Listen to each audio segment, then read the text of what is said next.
यमलोक का मार्ग कितना दुखदाई है। यहाँ जीव पाप करने से उसमें कैसे जाता है, वह सब मुझसे कहिए, मैं जानना चाहता। भगवान ने कहा, गरुड़, यमलोक का मार्ग अत्यंत दुखदाई है। उसे सुनकर मेरे भक्त होते हुए भी तुम कांप जाओगे। गरुड़ से भगवान कह रहे हैं कि तुम भले ही मेरे भक्त हो, लेकिन इस मार्ग को सुनकर तुम भी कांप जाओगे। ये ऐसा मार्ग है।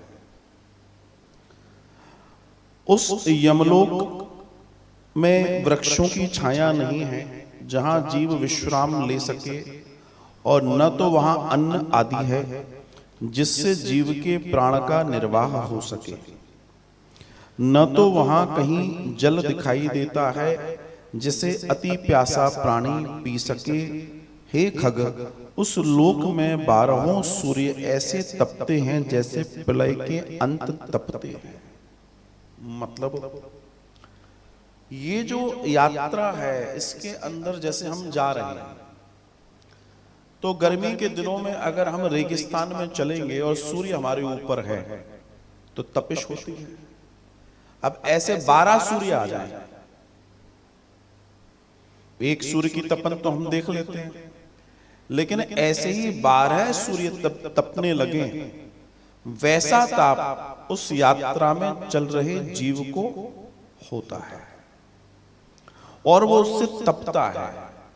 उसको जो सूक्ष्म शरीर मिला है, जो यातना शरीर मिला है, उसमें वो देखता है कि चलते चलते वो चीख रहा है, चिंगाड़ रहा है, उसके सर के जो बाल हैं वो जल रहे हैं, उसकी त्वचा काली पड़ के पपड़ी बनकर उखड़ रही है, वो कराह रहा है, वो चिल्ला रहा है, लेकिन उसके बावजूद भी यम उसको खींचकर आगे की यात्रा में ले जा रहे हैं।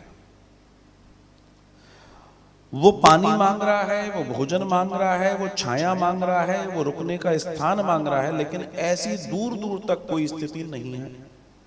अनंत अनंत अनंत दिशाओं तक जहां तक उसकी नजर जाती है, वहां कहीं भी कोई पेड़, कोई छाया, कोई वृक्ष, कोई अन्न, कोई नदी, कोई तालाब, कोई ऐसा मकान या कुछ नहीं है जहां वो ठहरने की कोशिश कर सके। आगे चर्चा आएगी, लेकिन इस बात को यहां समझते चलें। मैं बार बार आपसे ये कहना चाहता हूं, जो हमें प्राप्त नहीं है वो इसलिए प्राप्त नहीं है क्योंकि हमने वो किया नहीं है। अगर मैं शाब्दिक दर्शन में बात करूं, पौराणिक दर्शन की बात करूं, तो अगर वर्तमान में हम जो जीवन जी रहे हैं, इस जीवन में भी जो हमारे पास है वो हमारे कर्मों का फल है, और जो हमारे पास नहीं है वो भी हमारे कर्मों का फल है। हम अगर धन से पीड़ित हैं तो पूर्व समय में हमने दान आदि नहीं किए, हमें ज्ञान कम मिला, शिक्षा मिली, इसका मतलब गुरुओं का अपमान किया होगा। हम आज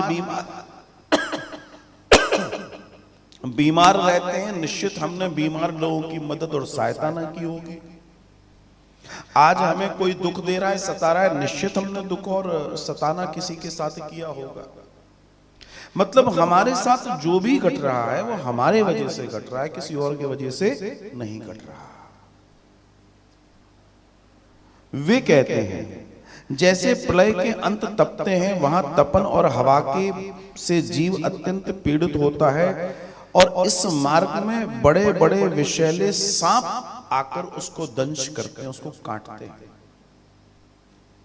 तो जब वो भयानक सांप उस रास्ते में आते हैं, तो फिर से जो यमलोक ले जाने वाले यम हैं, वो उस जीव को खुला छोड़ देते हैं, जैसे सांपों को उससे खेलना हो, बच्चों के बीच में खिलौना छोड़ देते हैं।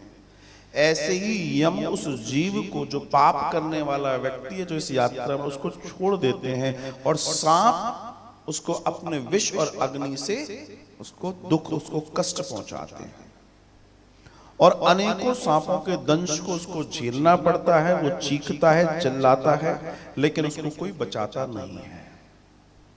कहीं कहीं कांटों के बंधन में उसको बांधा जाता है, कहीं कहीं घोर सिंह, व्याघ्र और कुत्तों के द्वारा उसको जो है कटवाया जाता है और वो अपने आप को कटता मरता जो भी स्थिति होती है उस स्थिति को स्वयं देखता है।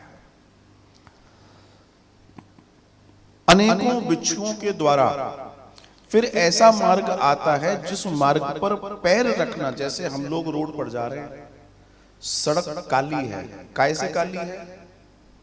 डांबर से काली है। लेकिन इस मार्ग में ये मार्ग पूरा काला है क्योंकि यहां बड़े बड़े दंश वाले बिच्छू हैं और उसको उसी मार्ग से जाना है, मतलब उन्हीं बिच्छुओं के ऊपर ही पैर रखना है। कोई भी ऐसी जगह नहीं है जहां खाली हो और उसको अलग से कोई जगह मिल जाए, मान लो यहां गड़बड़ है तो यहां से निकल जाए, ऐसा कुछ भी नहीं है। उसको उस मार्ग से निकलना होता है। वो रोता है, वो चीखता है, वो चिल्लाता है, वो बार बार बेहोश होता है, लेकिन उसके बावजूद भी उसके लिए कोई सुनवाई नहीं होती। उसे अग्नि से जलाया जाता है। इसके बाद एक असीपत्र वन है। ये जो असीपत्र वन है, इसका जो विस्तार है, इसका जो साइज है वो 2000 योजन है, मतलब 2400 किलोमीटर में अगर माने तो एक योजन इंटू 12 किलोमीटर। तो ये जो एक वन पड़ता है जिसको बोलते हैं असीपत्र वन, जिसका विस्तार 2000 योजन का है, वह वन कौवा, गीद, उल्लू और शहद की मक्खियों से भरा पड़ा है। यहां विशालकाय कौवे हैं जो एक बार में ही जीव को अपनी चोंच में दबा सकते हैं, इतने विशालकाय हैं। इतने ही विशालकाय यहाँ गीद हैं, इतने ही विशालकाय यहाँ अलूक हैं, इतनी ही विशालकाय बड़ी बड़ी यहाँ मक्खियां हैं, शहद की मक्खियां जिसको हम लोग मधुमक्खी कहते हैं। और वन के चारों ओर दावाग्नि जलती रहती है, मतलब इसकी जो बाउंड्री है चारों तरफ यहाँ अग्नि जल रही है और इस अग्नि की लपटें आकाश को छू रही है। ये अग्नि कोई सामान्य अग्नि नहीं है, इसका इतना ताप है कि वहां से अग्नि की तपिश इसके ऊपर भी, जीव के ऊपर भी आ रही है। कौन जीव? जो यात्रा में है उसके ऊपर आ रही है। जब डांस और मक्खियों के काटने के तथा अग्नि की गर्मी से वह जीव वृक्ष के नीचे जाता है, उसको वृक्ष मिले हैं, तो वन है ना, इस वन में वृक्ष है। तो दर्शन आता है कि जब डांस और मक्खियों के काटने के तथा अग्नि की गर्मी से वह जीव वृक्ष के नीचे जाता है, जब तलवार के समान तीखे उन वृक्षों के पत्तों से उसका शरीर छिन्न भिन्न हो जाता है। मतलब जो पेड़ हैं, जो शाखाएं हैं, जो पत्ते हैं, जहां नीचे गिरे भी पड़े वो कैसे हैं? तलवार के समान है। मतलब वो उनसे भी टकराएगा, उनसे भी टिकेगा तो उससे उसको क्षति ही पहुंचनी है और वो दुख के साथ परेशानियों के साथ आगे बढ़ेगा। कहीं अंधेरे कुएं में गिराया जाता है, कभी पर्वत से नीचे गिराया जाता है, कभी उसको अंधेरे कुएं मिलते हैं और वो कुएं इतने अंधेरे हैं, इतने अंधेरे हैं जिसमें जब उसको पटका जाता है तो पटकने के बाद उसकी आवाज तक आनी बंद हो जाती है, इतने गहरे हैं। और ये जो गहरे कुएं हैं, इनमें जब वो जीव गिरेगा तो नीचे जाके अनेकों ऐसे कीट हैं, ऐसे कीट हैं जिनके छोटे छोटे चोंच हैं या डंस क्या बोलते हैं, डंक हैं, जो बार बार उसको मारते हैं और वो पीड़ा से बार बार चीखता है, मूर्छित होता है, फिर उठता है, फिर पीड़ा होती है, फिर मूर्छित होता है और ये निरंतर उसके साथ चलता रहता है। कहीं छुरों की धार के समान तीक्ष्ण मार्ग में चलाया जाता है। ऐसे रास्ते, जैसे कोई रास्ता बना है, फ्लैट है, लेकिन एक रास्ता ऐसा है जो धार पर है, जैसे मान लीजिए तलवार को ऐसे खड़ा कर दें, अब बोलो इसके ऊपर चलो, इस तरह के मार्ग आते हैं, चलाया जाता है। और कहीं कहीं कीलों के ऊपर से चलाया जाता है, नुकीले कीलों के ऊपर से उसको गुजराया जाता है।